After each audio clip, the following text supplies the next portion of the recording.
ایک جوان کہتے ہیں بڑا گنہگار تھا، ایران کا رہنے والا ہوتا ہے جوان دوستیوں کے چکر میں، تو ایسا ہی جوان تھا، دوستوں میں، پرائیویسیز میں اور ان چیزوں میں پڑا۔ جب والدین نے زیادہ پوچھنا شروع کیا تو اس کو پتا تھا اب گھر میں تو یہ میں کام نہیں کر سکتا، نشے کا عادی ہو چکا تھا، تو اس نے ماں باپ کو چھوڑا۔ کہتا ہے میں اتنا بد اخلاق تھا، جب غصہ آتا تھا تو کبھی کبھی ماں کو بھی مارتا تھا، باپ کو بھی۔ جب نفس کی حکمرانی ہو جائے نا بندے پر تو ظالم بھی بن جاتا ہے۔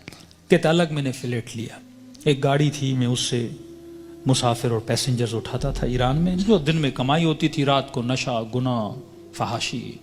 کہتے ہیں محرم کا مہینہ شروع ہوا، ایام محرم آئے، 6 دن گزر گئے، میرے دوست نہیں آئے۔ میں نے فون کیا کیوں نہیں آئے، انہوں نے کہا کہ مصیبت کے دن ہیں، ایام ازاں ہیں، ہم گنہگار ہیں لیکن کم از کم 10 دنوں میں ہم احترام کرتے ہیں۔ تو کہتا میں غصے سے دوستوں کو آنے کی ضرورت نہیں ہے، میں نے گاڑی نکالی اور راستے کو جا رہا تھا، مسافر اٹھاتے اٹھاتے رات بہت لیٹ ہو گئی تھی، اس راستے پہ ایک میں نے لڑکی کو کھڑا ہوا دیکھا، اسے میں نے گاڑی میں بٹھایا، کہاں جانا ہے، کہا سیدھا جانا ہے۔ آگے چلتا گیا، اچانک نفس نے غلبہ کیا، گناہ نہیں کیا تھا اتنے دنوں سے، ذہن میں خیال آیا اکیلی خاتون گاڑی میں ہے، نیت گناہ کی، گاڑی کو میں نے موڑا۔ یہ جوان بچی محجب کہنے لگی کہاں جا رہے ہو، مجھے تو سامنے جانا ہے۔ میں نے وہی گناہ والے جملے بولے، اسے دعوت گناہ دی۔ کہ بچی رونے لگی تو کیسی باتیں کر رہا ہے، اس نے کہا میں نے تو ارادہ بنا دیا ہے۔ کہتا مجھے واسطے دینے لگی، اب اکیلی خاتون کیا کرے، اسپیڈ سے میں گاڑی چلا رہا ہوں، دروازے لاک ہیں۔ کہتا مجھے واسطے دینے لگی، ظاہر ہے ایران تو مطلب دونوں شیعہ ہیں نا۔ کہنے لگی تجھے حسین کا واسطہ، تجھے مولا علی کا واسطہ، تجھے امام زمانہ کا واسطہ، ایرانی حضرت عباس کا بڑا احترام کرتے ہیں، تجھے ابو الفضل کا واسطہ۔ کہتا میں نے کچھ بھی نہیں سنا، میں نے کہا یہ چھوڑ دو عقیدے کی باتیں، فلاں کا واسطہ، فلاں کا واسطہ، کس نے دیکھا ہے۔ کہتے آخر میں اس نے ایک جملہ کہا جس سے میرا وجود کانپ گیا۔ کہا تجھے نہیں پتا میں کون ہوں؟ کہا میں سمجھا بولے گی فلاں پولیس والے کی بیٹی ہوں، فلاں افسر کی بیٹی ہوں، یہ ہو وہ ہوں۔ میں نے کہا کون ہوں؟ کہا میں سید زادی ہوں، تجھے واسطہ میری دادی زہرا کا، میرا ادب نہیں کرتا، میری دادی کا ادب کر۔ کہتے پتا نہیں ایسا کیا ہوا۔ میں نے گاڑی روک لی، میں نے کہا کہاں جانا ہے؟ کہا مجلس پہ جا رہی تھی، امام برگاہ پہ اتار دو۔ کہتا میں نے جا کے اتارا، پورے راستے میں خاموش رہا، سمجھ نہیں آ رہی تھی، ایک خوف سا میرے وجود پہ طاری ہو چکا تھا۔ کہتا یہ خاتون گاڑی سے اتری اور جب جانے لگی تو مجھے کہنے لگی کہ اے جوان میں مجلس میں جا رہی ہوں، تیرے لیے دعا کروں گی، تو گناہ کرنے پہ آتا تجھے کون روکتا، میں اپنی دادی زہرا سے تیری سفارش کروں گی۔ میں نے سارے واسطے دیے تو روکا نہیں، لیکن جب تم نے میری دادی کا نام سنا تو رک گیا۔ اہل بیت فرماتے ہم بڑا احترام کرتے ہیں اس بندے کا جو ہماری دادی کا احترام کرے۔ یہ جوان کہتا ہے میرے وجود میں گویا ایک انقلاب سے، ایک عجیب سی سچویشن تھی، بس دل کر رہا تھا میں روں۔ کہتا جہاں میں نے اس کو اتارا تھا وہ میرا محلہ تھا، میرے ماں باپ کا گھر تھا، کئی عرصے سے میں آیا نہیں ان کو دیکھنے کے لیے۔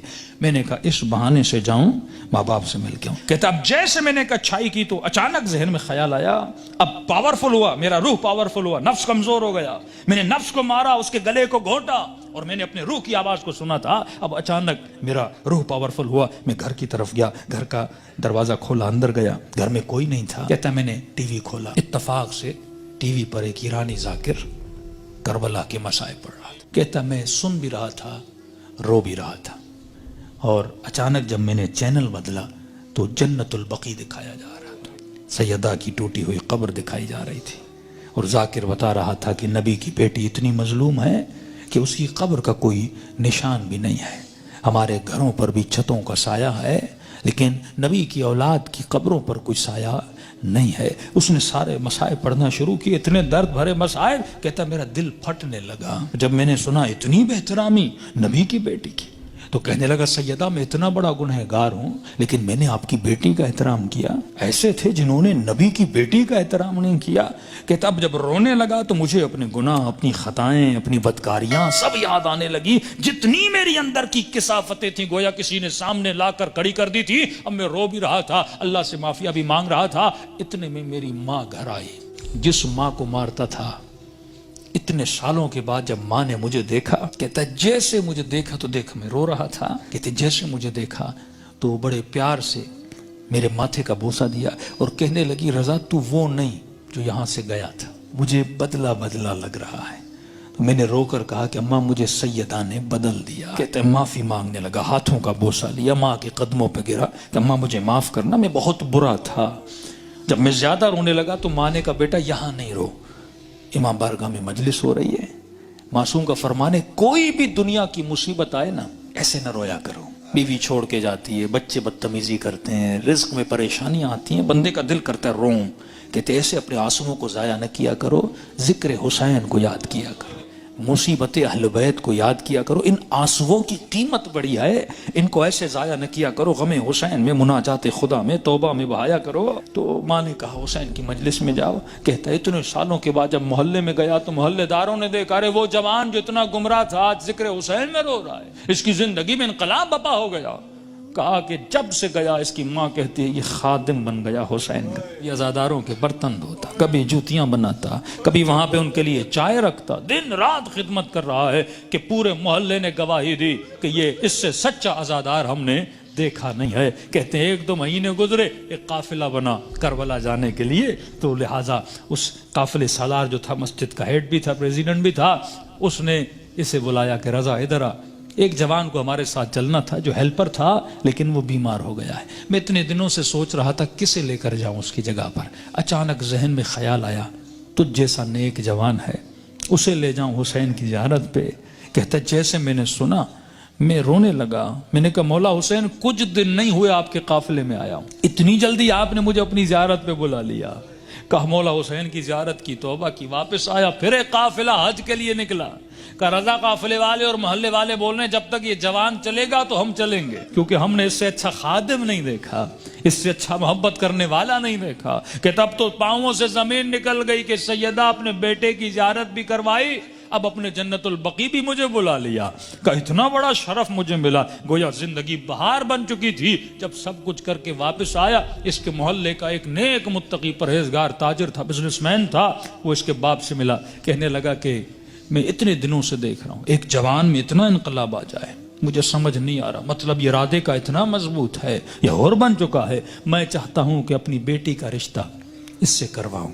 اس نے کہا کہ میں اپنے بیٹے کی گارنٹی نہیں دیتا، تجھے پتا ہے 4 مہینے پہلے کیا تھا اب کیا ہے، بات کرنی اس سے جا کر خود کر۔ اس کے پاس ہے، کہنے لگا رضا اپنی بیٹی دینا چاہتا ہوں لیکن ایک وعدہ دو۔ کہ کون سا وعدہ؟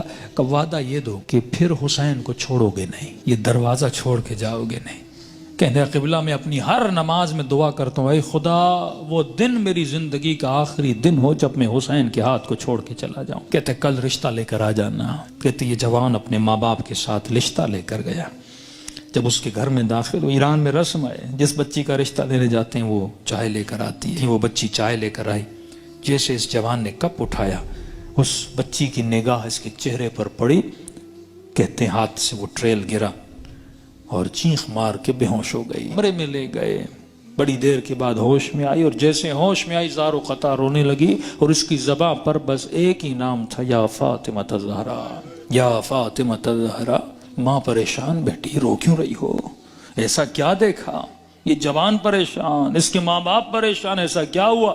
کہتی اماں اللہ کی قسم ہے کل رات میں نے خواب میں سیدہ فاطمہ کو دیکھا تھا، مجھے سمجھ نہیں آ رہا تھا، کل رات بی بی اسی جوان کا فوٹو مجھے دکھا رہی تھی اور کہہ رہی تھی کہ تو میری چاہنے والی ہے، جب اس کا رشتہ آئے اسے انکار نہ کرنا، اس نے میری بیٹی کا احترام کیا تھا۔ تبھی فرمایا جب تو ایک قدم اہل بیت کی طرف جاتا ہے وہ 10 قدم آگے بڑھاتے ہیں، لیکن سوال یہ ہے کہ یہ قدم اٹھیں، زندگی میں ان کو راضی کرو جن کے راضی ہونے سے خدا راضی ہوتا ہے۔